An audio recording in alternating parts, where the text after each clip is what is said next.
What is up, guys? That's Mike. My name's Jeff. We're going to try really hard not to screw this up. Today's episode, how to begin a conversation, which sounds a lot easier than you would think it is. We'll be right back.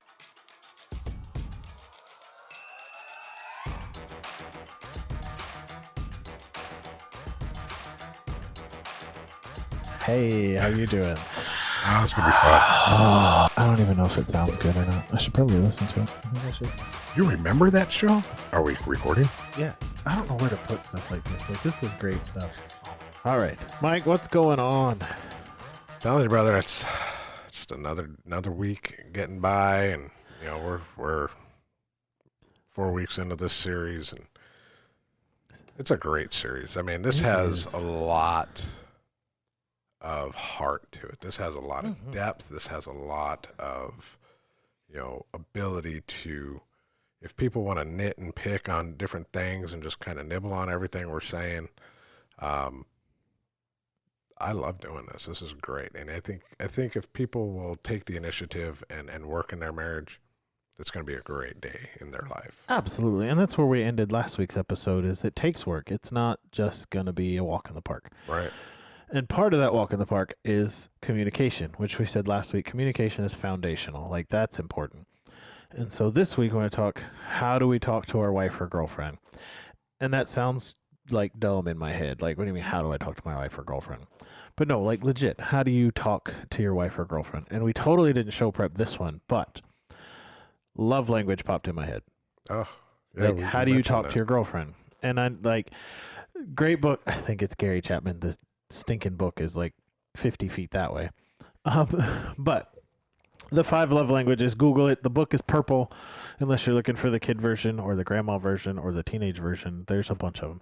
Anyway, that would be a big way, communication-wise. But I'm going to totally throw a curveball and make that part of our conversation today. Yeah, no worries. But when we think, how do we talk to our girlfriend or wife or our kids even? And it's really simple. You ready? Big deep breath. How are you? What is your name? Wow. That's a great way to meet somebody. If you don't know what your wife's name is, we got bigger problems. Anyway, you just talk. And, we talked, communication is foundational.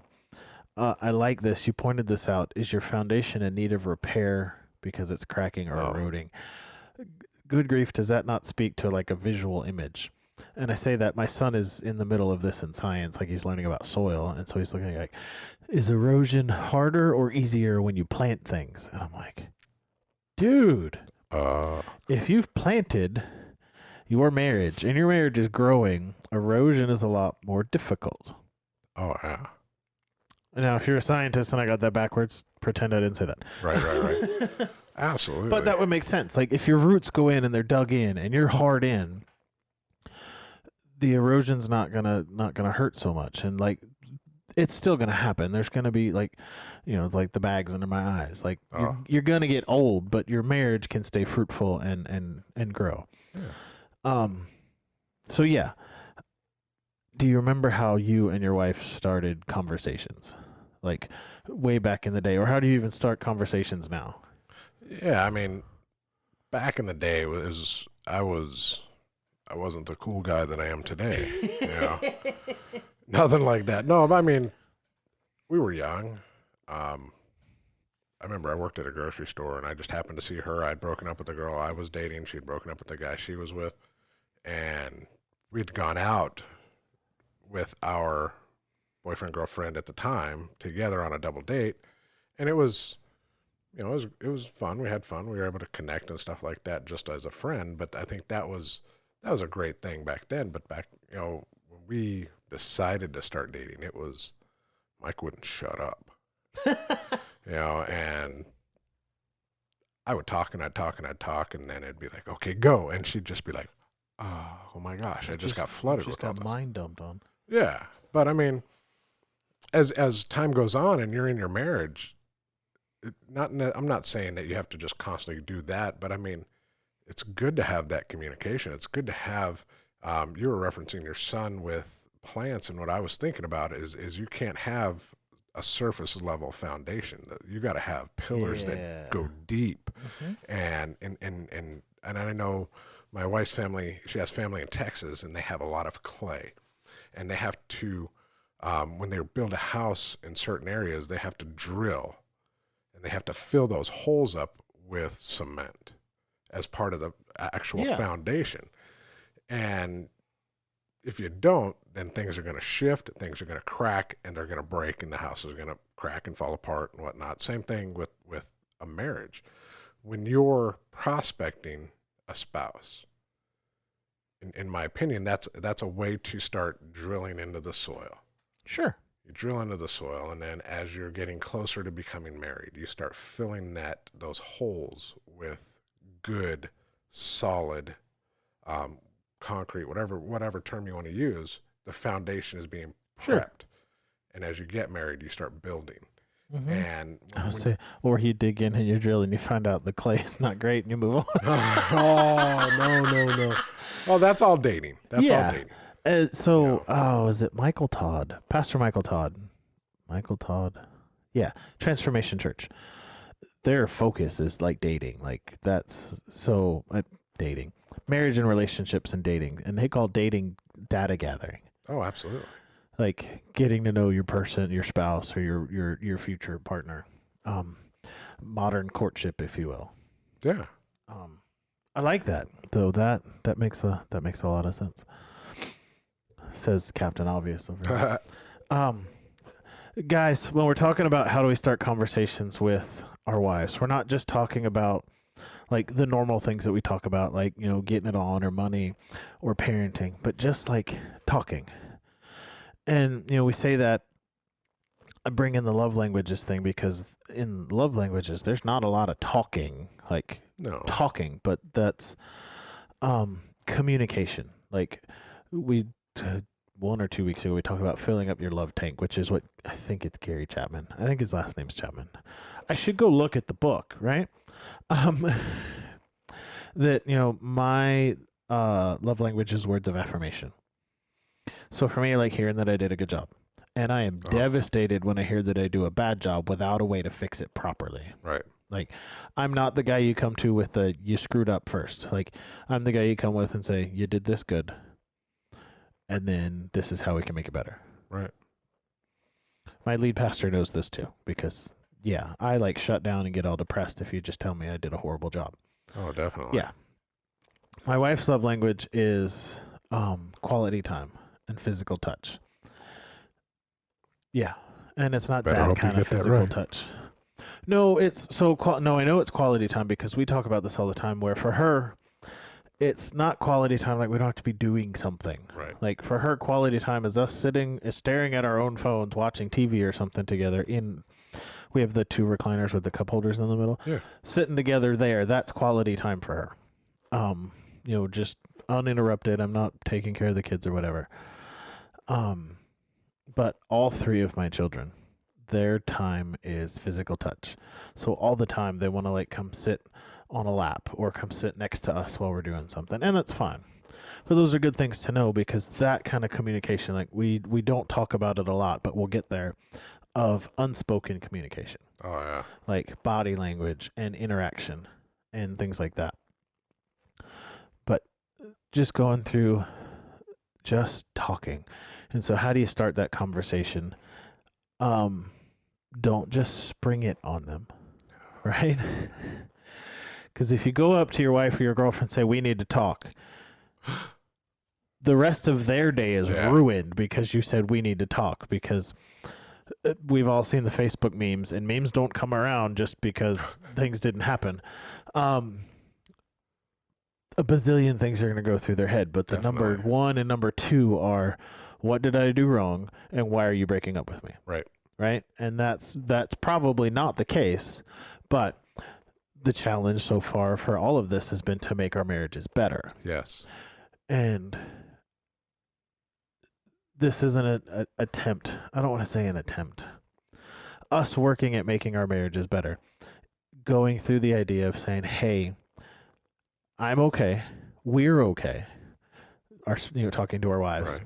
I want to sit down and talk about being better at marriage. That would be a way I would approach that. Yeah. Like, don't just go up to your girlfriend and say, "Hey, we need to talk," because the rest of her day is ruined and the rest of your day is going to be ruined. I'm a popular person this week, bro. Good grief. But and I've done that with Kim. Like, you want to have the time to have that conversation. Like, hey, we need to talk. And right now might not be a good time. Work, COVID, blah blah blah, whatever. Right. But hey, can we sit down over dinner or whatever and take a date night, take your wife out, and just talk about where we're at and how I can be better. But what I've noticed, and this is a challenge for our wives, not in a bad way, when we ask how we can be better, I don't want to say it's hard to get an honest answer, but it's hard to get an answer because it's like they don't want to hurt, they don't want to be offended. Right. And maybe I've asked him this question, and we're in a place now, it's 14 years, like, well, hey, let's try this or let's do this. But 14 years ago, it's like, oh, everything's perfect, honey. No, it's not. No. Let's be honest. I do this part better myself. Washing cars or things like. Oh yeah. It took Kim and I like 2.5 years to realize I don't sit in the passenger seat of a car. It doesn't matter whose car it is. I'm not sitting in the passenger seat. I'm driving. Right. Most of my friends know this now too. I know it. Yeah. What do you think? I'm gonna pass that off to you. Yeah, you're right on track. In my opinion, when we sit there and we start a conversation, hey, we need to talk.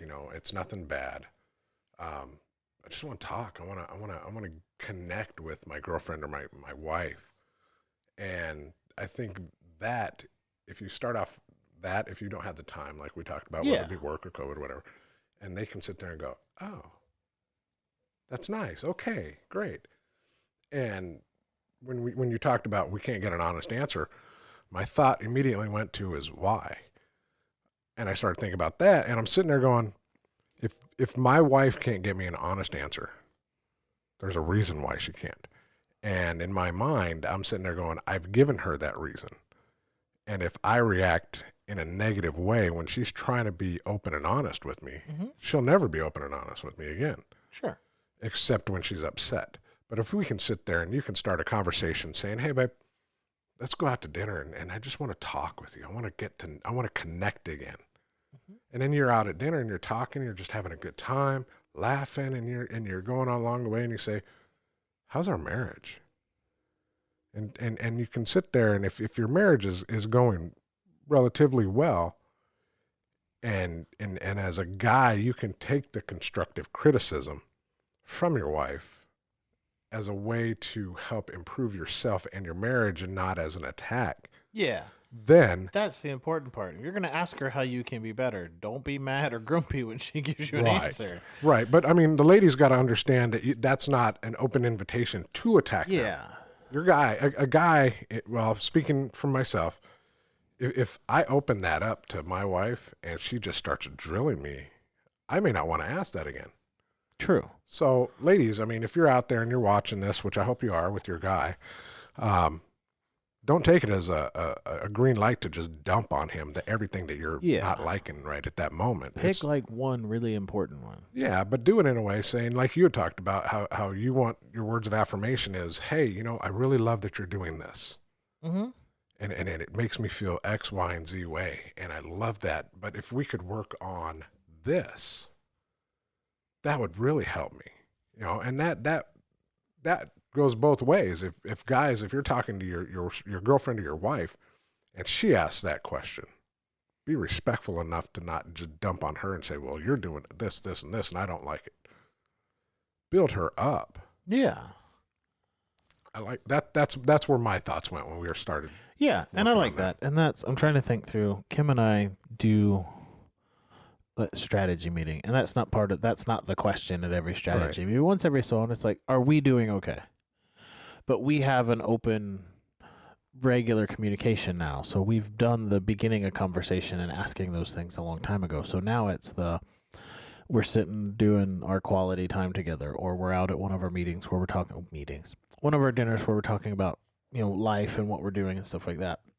It's just a big deep breath, 10,000 foot evaluation of, are we doing okay? Yeah. And then if it's no, why, and how can we how can we tackle it together? Yeah.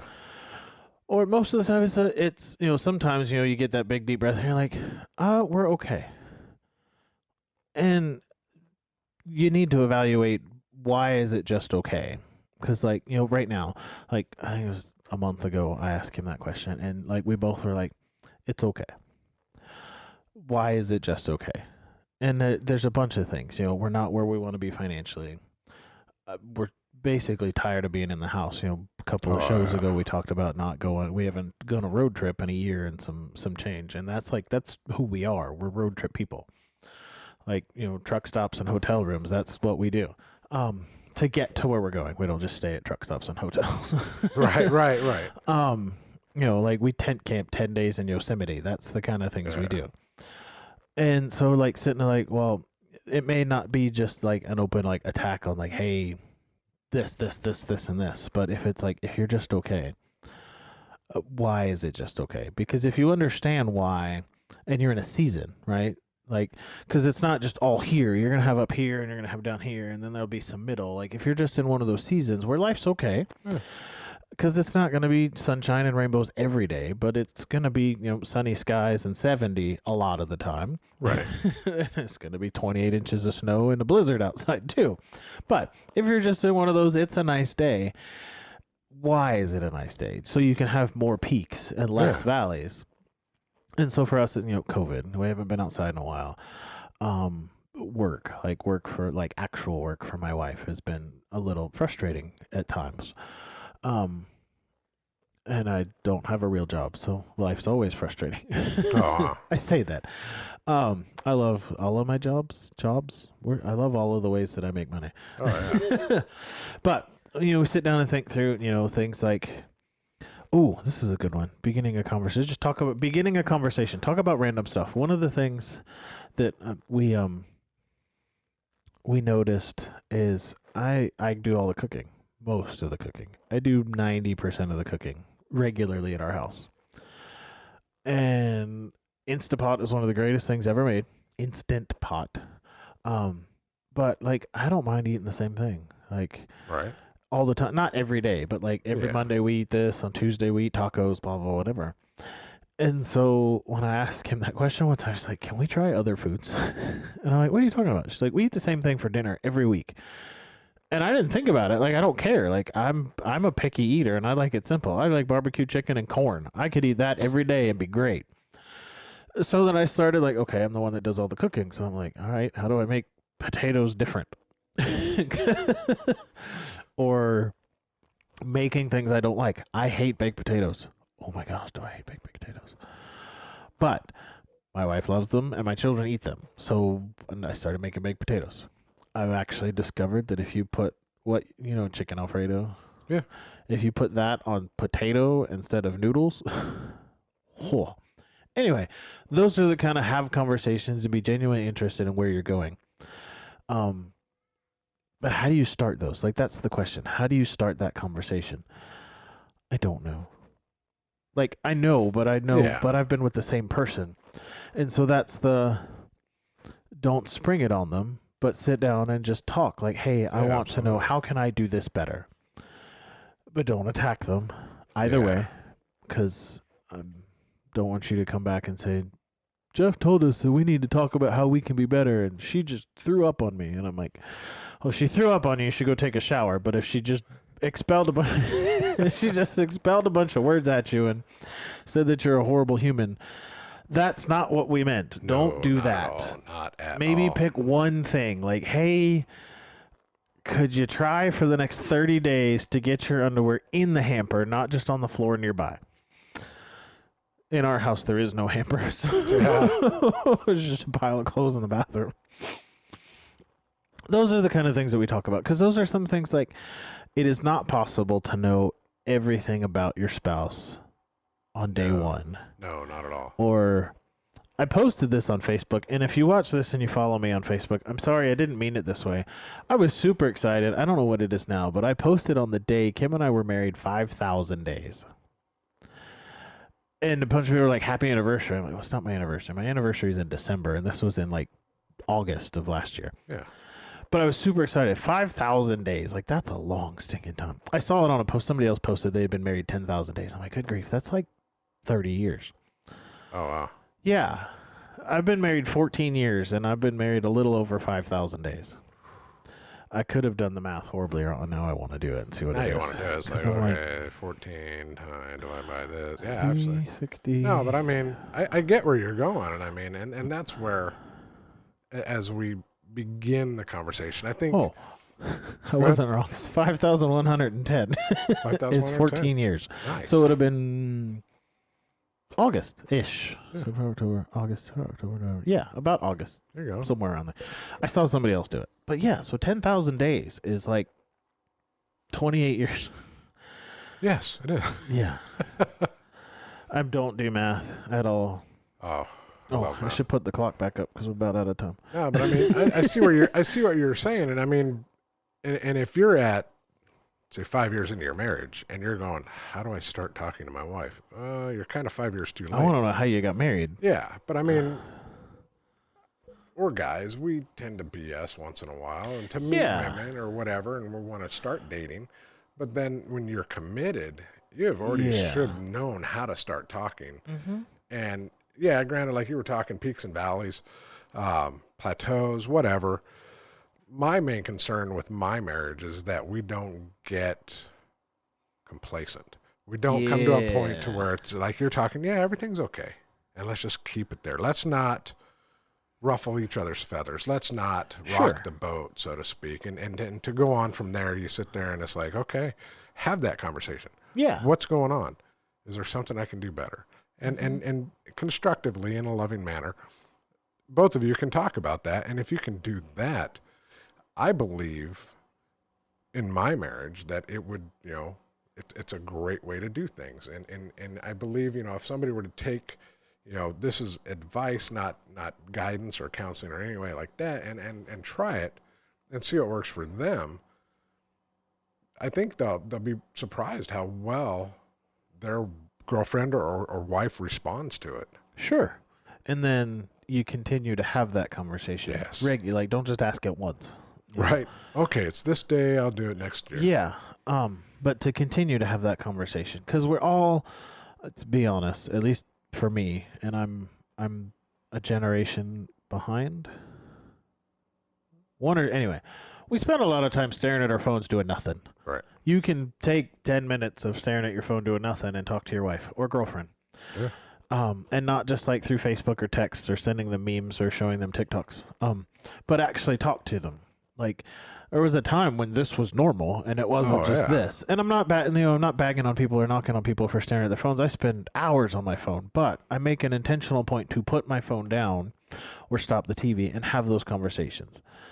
And I grew up with phones. Like, my kids are going to be the first generation that don't know what hang up the phone means. Right. And now I feel old. Anyway. Oh, thanks a lot. We forgot to do our questions, so we will save this for next week. I'm not going to ask you this. This is a good one, but I'm not going to ask you this one. I'm going to make you wait. Uncommon questions, not sponsored, but they are great conversation starters for you guys to have with your wives. I just realized I'm putting all these in backwards.